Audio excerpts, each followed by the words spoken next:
Hello, my name is Alex and I'm on a mission, a cinematic marathon to examine every single Oscar winner for Best Picture. I've got almost a century of cinema to swim through and the sailing isn't always so smooth, but I can make it because I'm going for the gold. Depression. It's a word that will come to dominate the conversation about this time in American history, the time of the Third Academy Awards. Just a year earlier, the stock market crash sent the country's economy into a downward spiral, but nonetheless, the show must go on. And go on it did, being the first Academy Awards show that charged admission, a cool $10.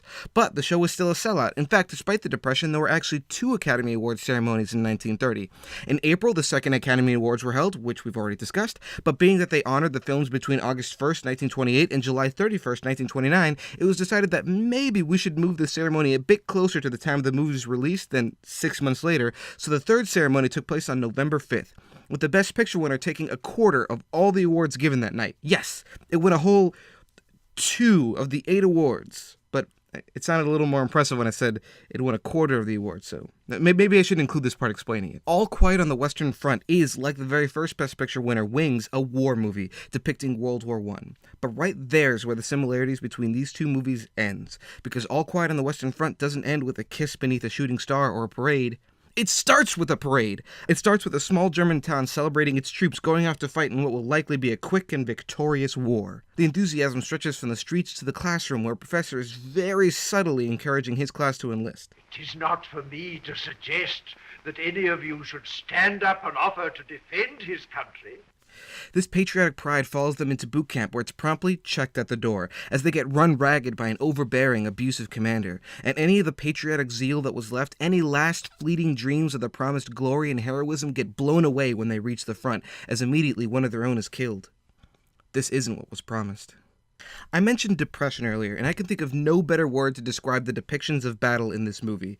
This is not an action-packed war filled with exciting chase sequences, charming heroes, and quick victories.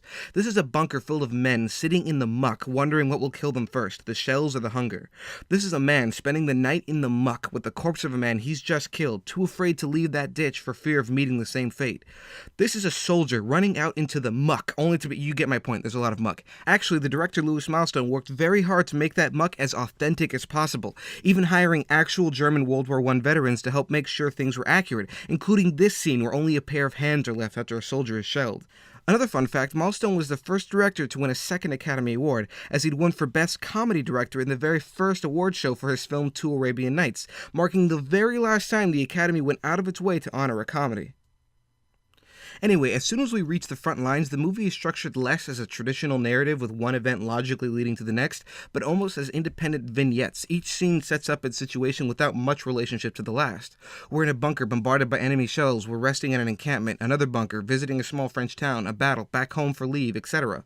We never know why any of the individual battles are significant. We don't even know where we are besides France somewhere.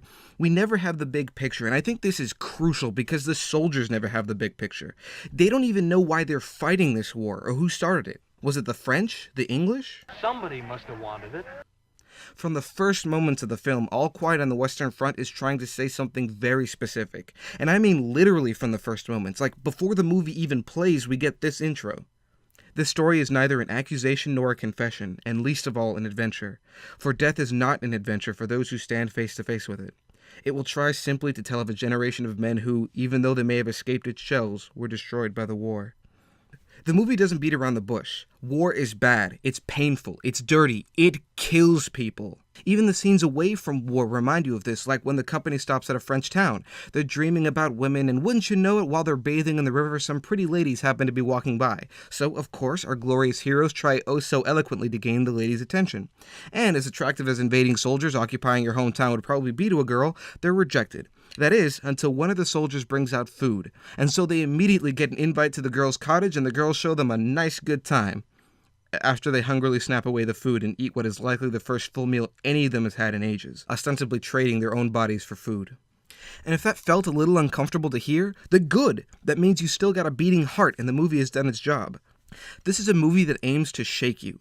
to show you the results of war and see if you'll avert your eyes. And many countries did. Nazi Germany banned the film because they felt it portrayed terrified, shell-shocked Germans as cowards. Across the border in Poland, the film was banned because it was thought to be pro-German. It was also banned in France, Austria, and Italy, all for their own reasons, but I'm going to guess the real reason is a lot simpler. When it's someone else in the trenches, in this case quite literally, it's easy to look at the lines drawn on a map and think that they're reason enough for bloodshed. And if you keep your eyes on that flat map sitting on the table until your side is victorious, you can hold that victory as evidence that those who died did so for a reason. But All Quiet on the Western Front does not end with a victory. It ends when that company of soldiers, of men, of human beings we started out with runs out of people. It ends knowing full well that the fighting is still going on somewhere. And if you're still watching, hopefully you're asking the same question that every one of those men likely died asking. Why? Thank you. Hello, everyone. I hope you enjoyed this third installment of Going for the Gold. Please do let me know what you thought in the comments below. I thought that All Quiet on the Western Front was a World War II movie. I'm not sure why. I'd heard the name before, All Quiet on the Western Front, and I guess I just assumed it was a World War II movie because that's like the most popular war to make movies about. Well, on the note of war, since All Quiet on the Western Front is the very second war movie that we've covered here on Going for the Gold, please let me know what some of your favorite war movies are. As for me, probably pretty obvious, that's Saving Private Ryan. I think that Saving Private Ryan, like All Quiet on the Western Front, does a terrific job of showing what war is like for like the people actually fighting the war. Which I think is a tremendously important thing to understand.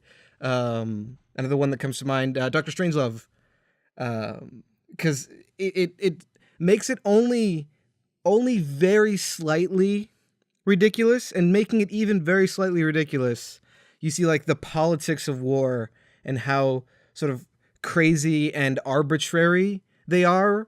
And it is simultaneously probably one of the funniest movies ever made and one of the most horrifically terrifying movies ever made. So on that note, I hope you have a great day, a great week, and a great life, and I'll see you next time. Thanks again.